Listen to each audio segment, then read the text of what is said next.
आप जानते हैं कि कलयुग के अंत में क्या क्या होगा? क्या होगा कलयुग के अंत में? सबसे पहले तो ये होगा कि मनुष्य की औसत आयु 20 वर्ष रह जाएगी। 5 वर्ष की छोटी उम्र में स्त्री गर्भवती हो जाया करेगी। 16 वर्षीय मनुष्य वृद्ध हो जाएंगे और 20 वर्ष की आयु में ही मृत्यु को प्राप्त हो जाएंगे। इंसान का शरीर घटकर बौना हो जाएगा। ब्रह्मा वैवर्त पुराण में बताया गया है कि कलयुग में एक ऐसा समय भी आएगा जब इंसान की उम्र बहुत कम रह जाएगी, युवावस्था समाप्त हो जाएगी। कली के प्रभाव से प्राणियों के शरीर छोटे छोटे क्षीण और रोगग्रस्त होने लगेंगे। जिस समय भगवान कल्कि इस धरती पर अवतरित होंगे, उस समय मनुष्य की परम आयु केवल 20 या 30 वर्ष रह जाएगी। जिस समय कल्कि अवतार आएंगे, चारों वर्णों के लोग शूद्र के समान हो जाएंगे। गौ माता भी बकरियों की तरह छोटी छोटी कम दूध देने वाली हो जाएंगी। कलयुग के अंत में मनुष्य क्या खाएगा? कलयुग के अंत में संसार की ऐसी दशा होगी कि अनाज नहीं उगेगा। लोग मछली मांस ही खाएंगे और भेड़ बकरियों का दूध पिएंगे। गाय तो दिखना भी बंद हो जाएगी, होगी भी तो बकरी के समान, और वो दूध भी देना बंद कर देंगी। एक समय ऐसा आएगा जब जमीन से अनाज उगना बंद हो जाएगा, पेड़ों पर फल नहीं लगेंगे और धीरे धीरे ये सारी चीजें धरती से विलुप्त हो जाएंगी। कलयुग के अंत में कैसा होगा मनुष्य का स्वभाव? स्त्रियां कठोर स्वभाव की और कड़वा बोलने वाली होंगी। वह पति की आज्ञा नहीं मानेंगी। जिसके पास धन होगा उसी के पास स्त्रियां रहेंगी। मनुष्य का व्यवहार गधों जैसा केवल गृहस्थी का भार उठाने वाला रह जाएगा।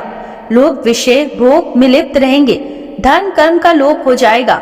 मनुष्य जप रहित नास्तिक व चोर बन जाएगा।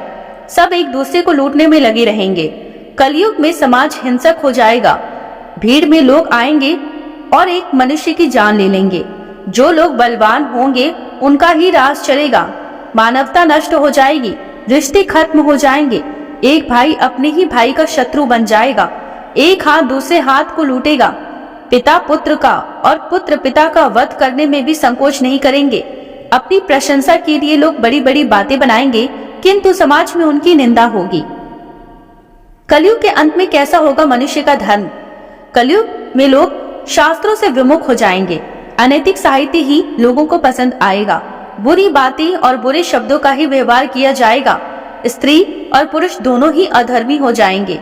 स्त्रियां पतिव्रता का धर्म का पालन करना बंद कर देंगी और पुरुष भी ऐसा ही करेंगे। स्त्री और पुरुष से संबंधित सभी वैदिक नियम विलुप्त हो जाएंगे। श्रीमद् भागवत गीता के द्वादश खंड में कलयुग के धर्म के अंतर्गत श्री शुकदेव जी परीक्षित जी कहते हैं, जो जो युग कलयुग आता जाएगा त्यों त्यों धर्म, सत्य, पवित्रता, क्षमा, दया, आयु, बल और स्मरण शक्ति का लोप होता जाएगा। महाप्रलय बहुत काल तक सूखा रहने के बाद कलयुग के अंतिम समय में बहुत मोटी मूसलाधार बारिश होगी, जिससे चारों ओर पानी ही पानी हो जाएगा। समस्त पृथ्वी पर जल ही जल होगा। इसके बाद 1712 सूर्य उदय होंगे और उनके तेज से ये पृथ्वी सूख जाएगी। कलयुग के अंत में भयंकर तूफान और भूकंप आएंगे। लोग मकानों में नहीं रह पाएंगे। लोगों को गड्ढे खोदकर रहना पड़ेगा। धरती की सतह का 3 हाथ हिस्सा अर्थात लगभग 4 फुट नीचे तक धरती का उपजाऊ अंश नष्ट हो जाएगा। महाभारत में कलयुग के अंत में प्रलय होने का जिक्र है, लेकिन ये किसी जल प्रलय से नहीं बल्कि धरती पर लगातार बढ़ रही गर्मी से होगा। महाभारत के वन पर्व में उल्लेख मिलता है कि कलयुग के अंत में सूर्य का तेज इतना बढ़ जाएगा कि 7 समुद्र और नदियां सूख जाएंगी। संपर्क नाम की अग्नि धरती को पाताल तक जला देगी। सब कुछ बस में हो जाएगा। इसके बाद फिर 12 वर्षों तक लगातार बारिश होगी, जिससे सारी धरती जलमग्न हो जाएगी। पुराणों के अनुसार जो कलयुग का प्रारंभ हुआ था वो 3102 ईसा पूर्व में हुआ था। इस गणना के अनुसार कलयुग 4,32,000 साल लंबा चलेगा। अभी ये कलयुग का पहला चरण ही चल रहा है। वेद पुराणों के अनुसार भगवान विष्णु के 10वें अवतार भगवान कल्कि कलयुग में अवतार लेंगे और कलयुग का अंत करेंगे। कलयुग के बाद फिर से सतयुग की स्थापना होगी। दोस्तों, ये वीडियो आपको कैसी लगी है कृपया कमेंट के माध्यम से अवश्य बताएं और ऐसी ही वीडियो के लिए चैनल को सब्सक्राइब अवश्य करें। धन्यवाद।